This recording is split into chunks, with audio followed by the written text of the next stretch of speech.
All rise. All rise. The Honorable Chief Justice and Associate Justices of the Supreme Court of Appeals of the State of North Carolina. Yes, oh yes, oh yes. The Supreme Court of North All Carolina of our citizens across the state depend upon us to uphold and protect both the spirit and the letter of the law, and to always apply the law fairly and impartially to every litigant who comes before this court. God save the state and this honorable court. Hello and welcome to All Things Judicial, a podcast of the North Carolina Judicial Branch. I'm Chris Mears with the Judicial Branch Communications Office. In this episode, we listen to excerpts from the investiture ceremonies of Supreme Court of North Carolina Associate Justice Trey Allen and North Carolina Court of Appeals Chief Judge Donna Stroud.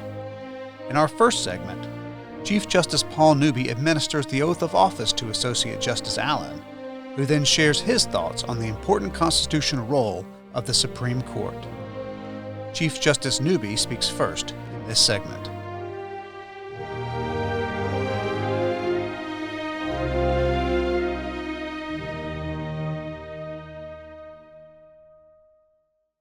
Today, we have the honor of installing Justice Trey Allen to the Supreme Court as the 103rd Associate Justice of this court. Justice Allen was born in Robson County to Curtis and Elaine Allen. He obtained a bachelor's degree from UNC Pembroke and a law degree from UNC Chapel Hill. He began his legal career as a Judge Advocate General in the United States Marine Corps. He spent most of his military service overseas, which included a deployment to Iraq during the Operation Iraqi Freedom. As a Judge Advocate General, Justice Allen advised commanding generals and subordinate commanders on military justice and operational law matters, prosecuted violations of the Uniform Code of Military Justice, and helped fellow Marines resolve personal legal issues. After being honorably discharged, Justice Allen completed a clerkship at the North Carolina Supreme Court. He then practiced education law and became a partner at the law firm Tharrington Smith here in Raleigh. In 2013, he joined the faculty at UNC Chapel Hill, where his research, writing, and teaching focused on local government law. The university named Justice Allen the Coates Distinguished Term Associate Professor of Public Law and Government. For the last 2 years, Justice Allen has served as General Counsel for the North Carolina Administrative Office of the Courts. Justice Allen, the requirement of an oath for public service dates to our 1776 Constitution. It was derived from our early common law tradition and from biblical times. It recognizes the solemnity of the occasion as a promise before the people and Almighty God that the person will set aside personal interest and do what our constitutions and law require. At this time, if you please place your left hand on the Bible, raise your right hand. Do you, Trey Allen, solemnly and sincerely swear that you'll support the Constitution of the United States, so help you God? I do, so help me God. You swear that you'll be faithful, bear true allegiance to the state of North Carolina and to the constitutional powers and authorities which are or may be established for the government thereof, and that you'll endeavor to support, maintain, and defend the Constitution of said state, not inconsistent with the Constitution of the United States, to the best of your knowledge and ability, so help you God. I do, so help me God. And do you solemnly swear that you'll administer justice without favoritism to anyone or to the state, that you will not knowingly take directly or indirectly any fee, gift, gratuity, or reward whatsoever for any matter or thing done by you or to be done by you by virtue of your office, except the salary and allowances by law provided, and that you will faithfully and impartially discharge all the duties of Associate Justice of the Supreme Court of the Appellate Division of the General Court of Justice to the best of your ability and understanding and consistent with the Constitution and laws of the state. So help you God. I do, so help me God. Congratulations, Justice Allen.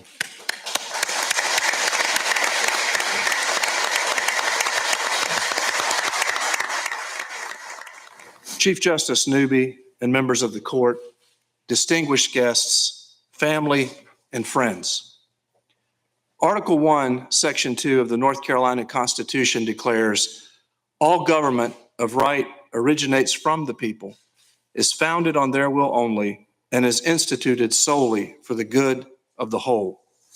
For more than 200 years, the people of North Carolina have entrusted this court with final authority to interpret our state's laws.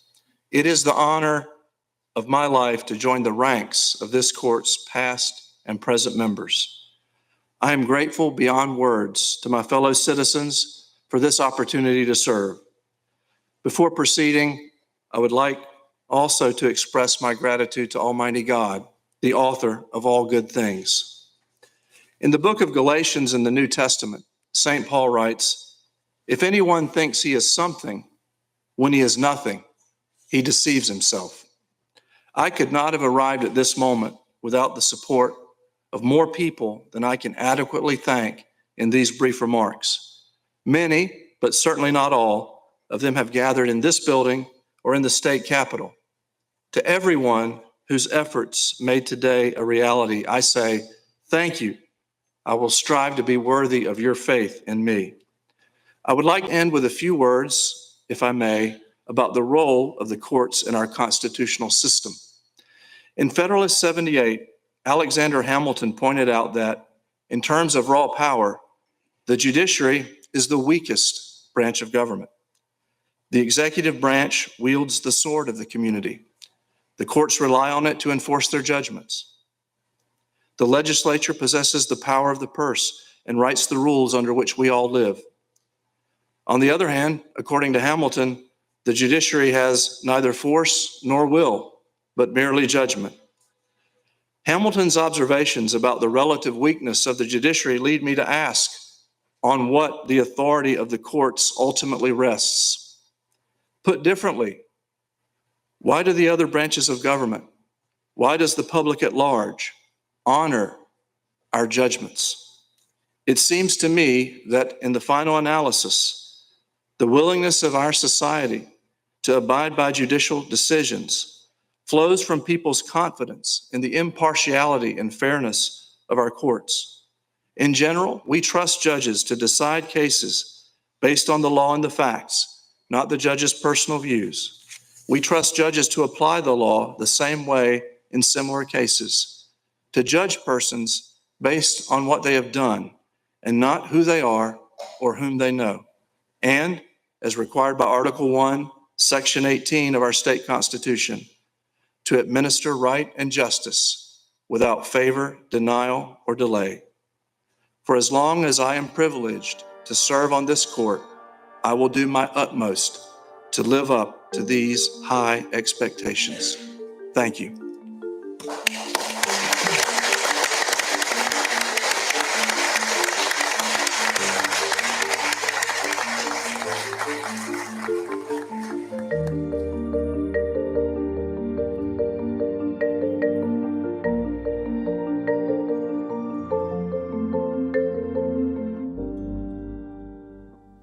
In our second segment today, Court of Appeals Judge Chris Dillon presides over Chief Judge Stroud's investiture. Chief Justice Newby administers her oath of office, and Chief Judge Stroud shares her thoughts on the importance of these ceremonies as a way to increase public trust and confidence in our courts and strengthen the rule of law. Judge Dillon speaks first in this segment. Good afternoon, and thanks to our clerk, Gene Soar, for opening court for us, and to Richard Rimmelar, who serves as our court marshal. Thank you all for your service. I will now invite Chief Justice Paul Newby to the podium to administer the oath. Mr. Chief Justice, thank you. Thank you, Judge Dillon. As you well know, the requirements of an oath for public service date to our 1776 Constitution. It was derived from our early common law tradition and from biblical times.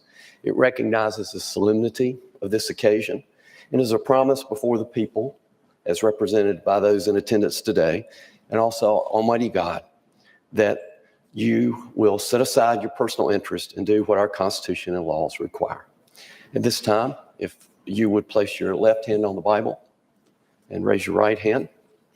Do you, Donna Stroud, solemnly and sincerely swear that you'll support the Constitution of the United States, so help you God? I do, so help me God. And do you solemnly and sincerely swear that you will be faithful and bear true allegiance to the state of North Carolina and to the constitutional powers and authorities which are or may be established for the government thereof, and that you'll endeavor to support, maintain, and defend the Constitution of said state, not inconsistent with the Constitution of the United States, to the best of your knowledge and ability, so help you God. I do, so help me God. And do you solemnly swear that you will administer justice without favoritism to anyone or to the state, that you will not knowingly take, directly or indirectly, any fee, gift, gratuity, or reward whatsoever for any matter or thing done by you or to be done by you by virtue of your office, except the salary and allowances by law provided, and that you will faithfully and impartially discharge all the duties of judge of the Court of Appeals of the Appellate Division of the General Court of North Carolina to the best of your ability and understanding and consistent with the constitutional laws of the state. So help you God. I do, so help me God. Congratulations. Thank you for your willingness to serve.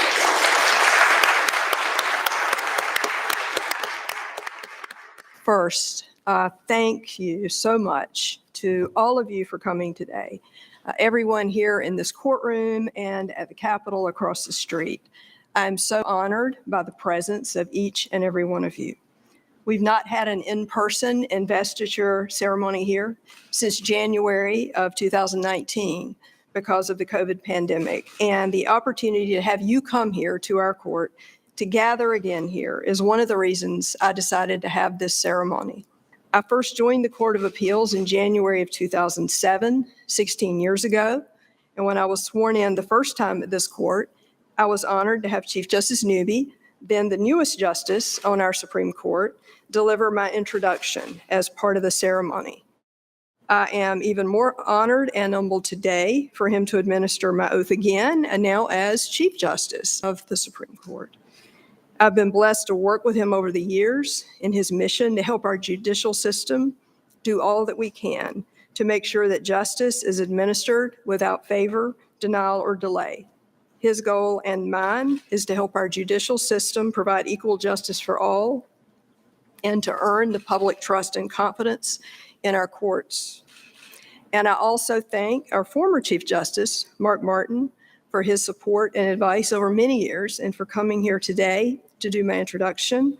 I'm truly blessed to be able to call him a mentor and a friend. On a more personal note, since I've been serving here for 16 years and with 2 years as Chief Judge, after the election in November, I had to consider, should I have another investiture ceremony? Holding this type of ceremony takes a lot of preparation and work, not just by me, but by all those who helped with everything from the guest list to setting up the courtroom and more. I've had one before in 2007, so why have another? But I decided to have this ceremony for two primary reasons. The first reason is to have a chance to say thank you to everyone.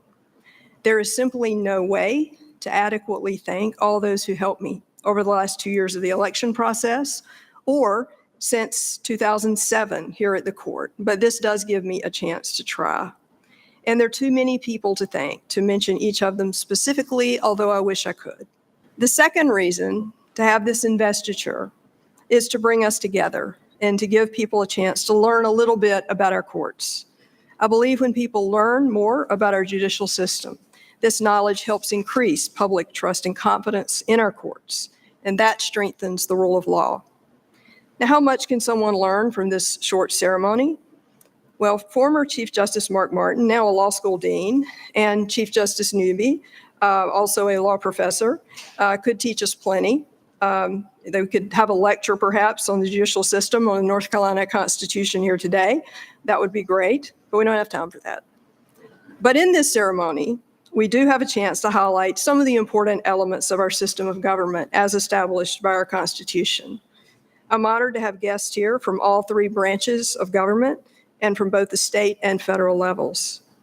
And the judicial branch is probably the branch of government people know the least about, and the Court of Appeals is the least known court. I want people to know that I take our constitutional duty to provide justice without favor, denial, or delay very seriously, and that we are working together to carry out that duty here at the Court of Appeals. You may not agree with all of my opinions or this court's opinions, but I assure you that I will consider each case fully and carefully and that I will follow the law as it has been set out by our legislature or prior decisions of the Supreme Court or this court. Since March of 2020, this court has continued to hear appeals during the COVID pandemic and to issue our opinions without any interruption or delay.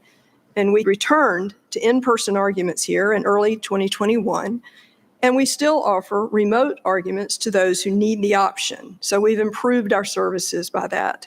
And all of our arguments are now available on YouTube, just as this session today is being live streamed. And I hope that this will remind people that they can take advantage of the opportunity, this new access, to learn about the Court of Appeals and what we do as we hear cases here. Over the past couple of years, COVID has separated people, literally and physically, with distancing and isolation. Elections can also separate people, socially, politically, as we each support our favorite candidates and party. These types of separation and division can hurt us by reducing public trust and confidence in our courts. The forced physical separation of the pandemic is mostly over, and the election is over, but many of our separations and divisions continue. We may not always agree on how this court or other courts decide a legal issue, but we all must work together. And my hope is for us to come back together after the recent years of separation, figuratively and literally. And this investiture is one small way of helping to accomplish this, at least for a few moments. You've been listening to All Things Judicial, a podcast from the North Carolina Judicial Branch. You can find out more about the Judicial Branch by visiting nccourts.gov. If you like our podcast, please share it with a friend and give it a 5-star rating and review. Your help is essential to sharing the important work of the Judicial Branch. I'm Chris Mears with the Judicial Branch Communications Office, and I'm reminding you to keep all things judicial. Thanks for listening.